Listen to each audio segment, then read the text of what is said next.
I'm going to show you how I do my under eyes without foundation. I'm going to use the Demi method, which uses color science to neutralize tone and even the skin without any makeup texture. The first thing you need to understand, however, is that most people just go in and they like target the eyes or attack the eyes. But Demi is all about learning how to restore or balance your skin tone. So that is the first thing that we are going to do. One of the greatest things I've learned from Kara, who's the creator of the Demi method, is that it's so much easier to add color to lighter areas in the face versus subtract color from the darker areas. So that's exactly what I'm going to take this brush, and I'm going to use a color called NR, and I'm just going to add color in areas where it's lighter or more pale or dull. It might even look kind of like a greenish hue, I mean, depending on your skin tone. For me, I'm really fair, so I have quite a bit of lightness, and I feel like that's why my darkness looks so much more obvious, like my acne or my under eyes, is because of my really fair skin. So I'm just gonna go in and add some color. I forgot to say this, but NR stands for neutral red, and you really just wanna use a very minimal amount of product. So sometimes I'll switch back and forth between this bigger brush or a smaller one.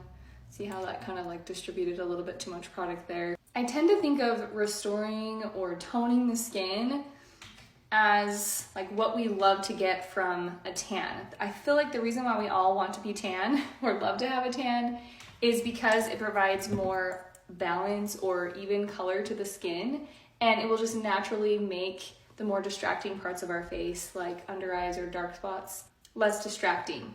Okay, now I'm going to take a really small brush and I'm going to do the same thing around my eyes. I'm going to balance the light and dark around my eyes. So you can see, it's best to do this in front of a window and kind of like turn your head so you can get it from all angles.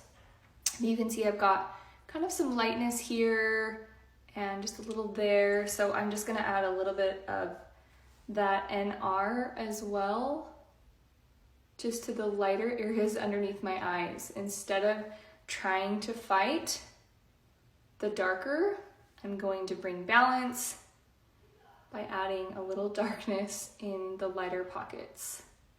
In this tiny little section that looks purpley, I'm going to use a neutral yellow, just right there to kind of neutralize some of that purpley. But I'm not using like a super bright yellow because I'm not trying to create a ton of contrast.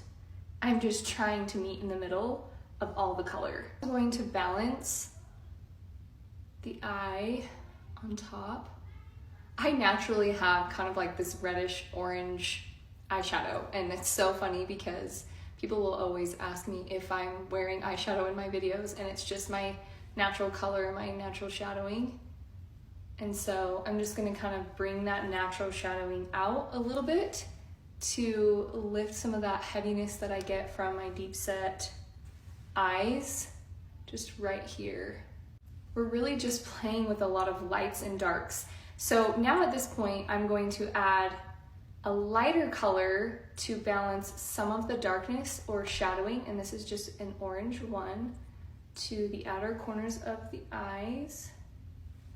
I like to just kind of like tap it in place and take a little bit of that same YO1, and I'm just gonna brighten up some of the darkest kind of points. Same thing, this little bag line right here. Now at this point, I want to remove these little darker acne spots. So I'm going to neutralize with yellow orange because redness in the skin is almost always purple and blue. It's not actually a true red. Very, very rarely are you ever going to use green to neutralize red.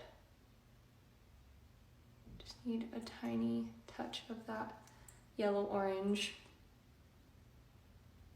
Then for those darker, more faded little acne spots like on my forehead, I'm just going to use a straight orange.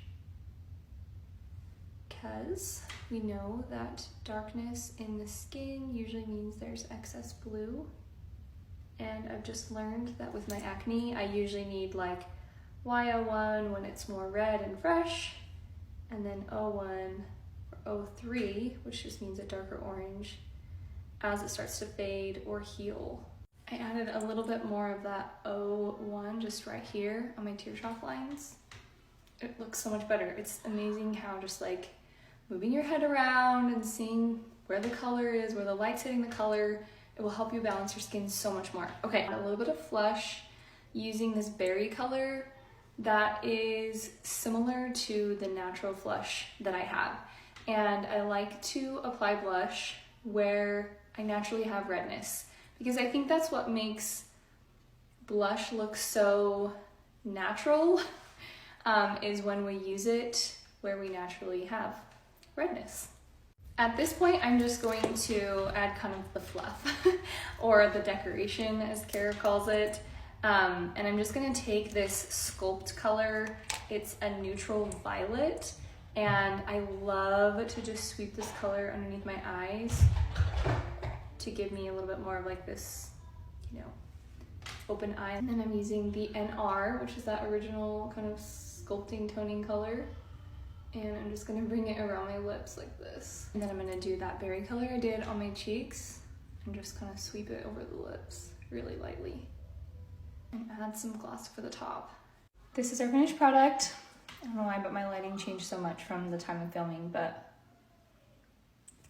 isn't it crazy? Like, look at my under eyes. Do you guys, like, you don't even see makeup. It's just balanced, beautiful skin. It's so freaking wild.